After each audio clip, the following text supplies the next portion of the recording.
Hi Manju, thank you so much for the interview with Filmfare Middle East. It's my absolute pleasure to see you again. And uh, well, my journey in Bollywood has been absolutely phenomenal. It has been a fairy tale, literally like a fairy tale. My journey has been something that you read in books and watch in films. But let me tell you, fairy tales, nobody tells you about the ups and downs in fairy tales. And I have been through my share of the same. But having said that, it has been a blessed journey. Bollywood has done lots for me. And I never knew that I had a the talent of an actor, but my teachers used to always tell me, and they always told me uh, to work harder. And I was a part of school theaters. And however, when I did sign my first film, at that time I'd newly become a Miss India. In fact, you will be surprised to know that I signed my first film the night I became a runner-up at Miss Universe. And after the pageant, I was in Puerto Rico. That's where Miss Universe 2001 took place. And after I went back to my room, it was really amazing because the phone rang at 4 a.m. in the morning, and I picked up the phone, and guess who it was? I heard a voice which said, "May I speak to Celine?"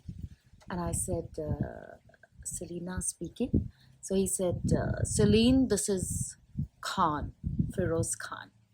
And he congratulated me on becoming a runner-up at Miss Universe. And I ended up literally signing Jaanasheen over the phone all the way back in India from Puerto Rico. 24 hour with a 24-hour almost time difference, and it was phenomenal. And I was launched by the great legend Feroz Khan.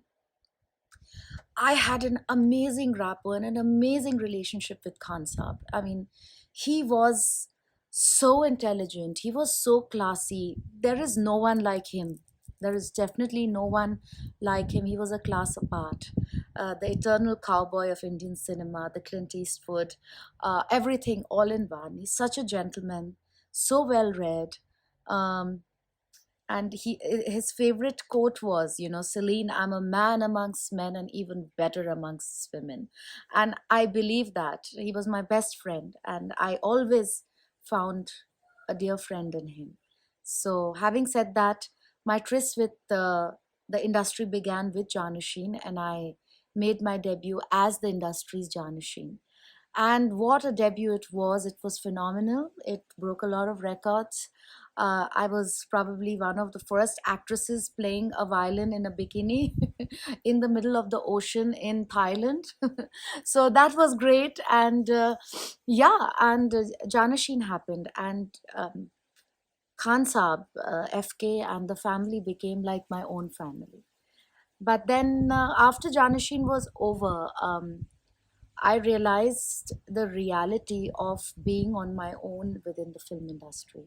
So while I had a great opportunity to work with some amazing directors like Anis Bazmi in No Entry, Vikram Bhatt in Red, Rohit Shetty in Golmaal Returns, I just felt that it was difficult for me to come across roles which would celebrate the actor within me.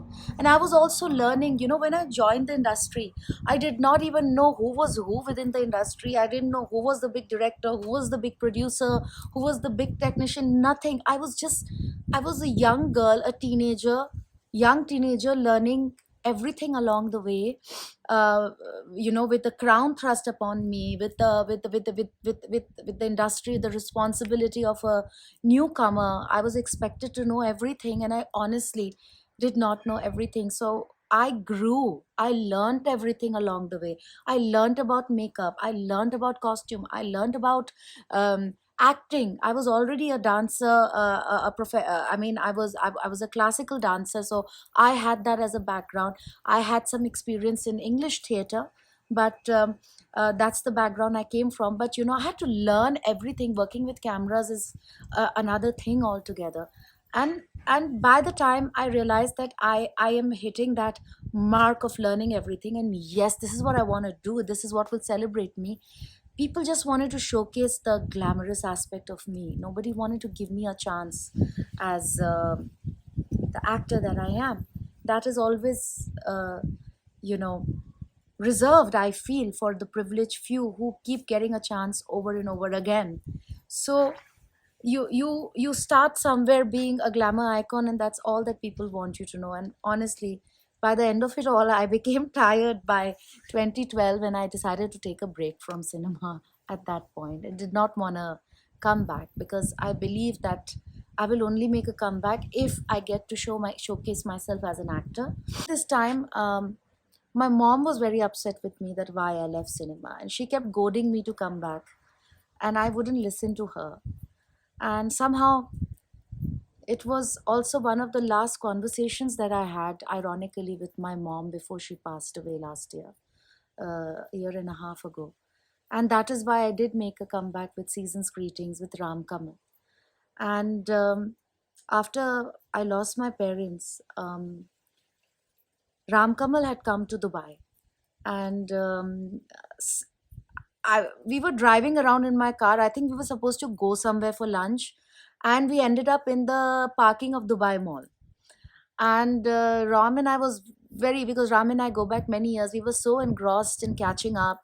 Ram was promoting another film with my friend Aisha Deol, and we ended up catching up. And he said, "Listen, I'm doing two projects." He narrated two wonderful projects to me, one of whom was Season's Greetings, and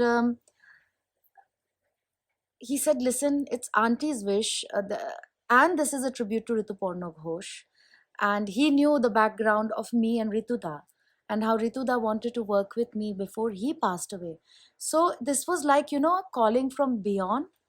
And next thing I know is, thanks to Ram and Sharbani, even though I was very, very low at that point, I was also suffering a lot from depression and everything. Ram and Sharbani were kind enough to pull me out of it. And this movie really, really played a very important role in me feeling better, you know. And I ended up in Kolkata in a few months shooting the film Season's Greetings, and the rest is history. The movie got such phenomenal reviews, even though we released during a lockdown and it released on a digital platform. The movie was trending also. It received great reviews. It's performing very well still in international film festivals. So I'm very grateful to Ram Kamal for and Sharbani and Oritro for this film, because it more than anything else, it fulfilled my mother's last wish. And more than anything else, it fulfilled what I had promised to myself, that if I come back, I'm going to come back as the actor Celina, and not as a glamour icon, which I always have been associated with being. And I am so thankful to Ram for that. And I'm so thankful to you, Manju, and to Filmfare Middle East for giving us 4-star rating and such a phenomenal review. It means a lot, because it is a validation of a lot of hard work for someone who did not get it all on a platter. And it has been a very long journey of many highs and lows. And I thank Filmfare Middle East for that.